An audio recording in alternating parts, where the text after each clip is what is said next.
இப்போ தக்காளியோட உருளைக்கிழங்கு போட்டு வச்ச பிரியாணி ரெடி. அங்கே சூப்பராக வந்துருக்கு.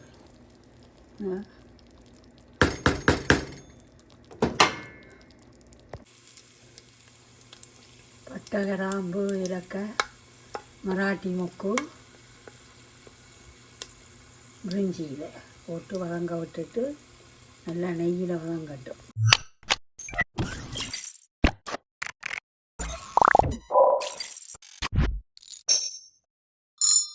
செத்தல் மிளகா போட்டாச்சு, கருவா போட்டாச்சு, வெங்காயம் போட்டு தருவேன். இப்போ எல்லாம் வதங்கியாச்சு. உப்பு போட்டு கொள்கிறேன். உப்பு போட்டால் கெவியில் வதங்கிடும். நல்லொரு தக்காளி சாதம் செய்வோம். இப்போ வேலி மோலையும் செய்கிறேன். வெங்காயம் வதங்கட்டும்.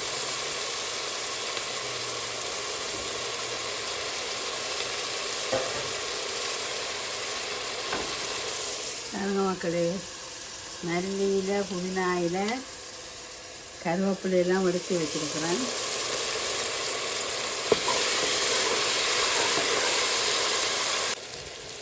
உருளைக்கிழங்கு போட்டு போடுறேன்.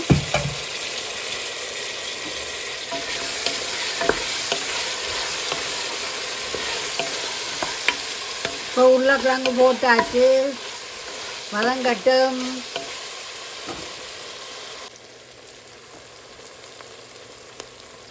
கருவேப்பிலை, புதினா இலை, மல்லி இலை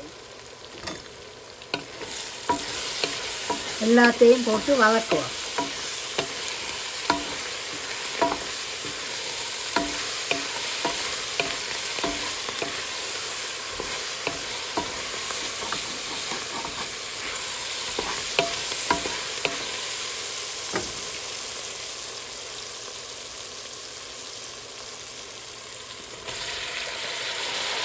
தக்காளி போட்டு கொள்கிறேன். தக்காளியும் வதக்கி கொள்கிறேன். தக்காளி வதங்கட்டும். கொஞ்சமாக மஞ்சள் தூள் போட்டிருக்கிறேன்.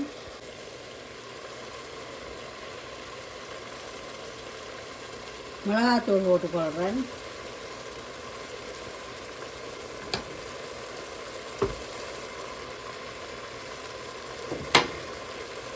ginger garlic paste,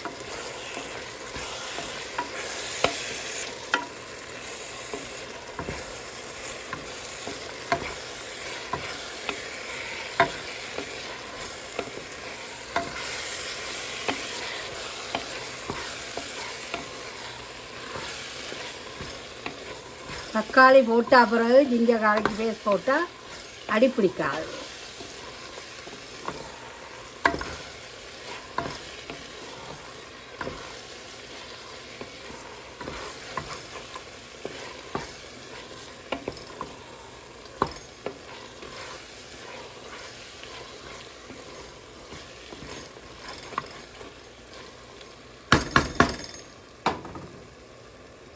கொஞ்சம் தண்ணி விட்டுக்கொள்கிறேன். இந்த உருளைக்கிழங்கு அவிகிறது. கழுவி வச்சு அரிசியை போட்டுக்கொள்ளுவோம்.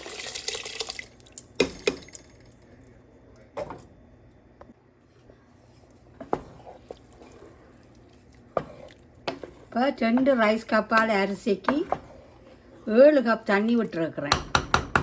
ஒவ்வொரு தடவை ப்ரெஷர் குக்கரை பொழுத்தாது.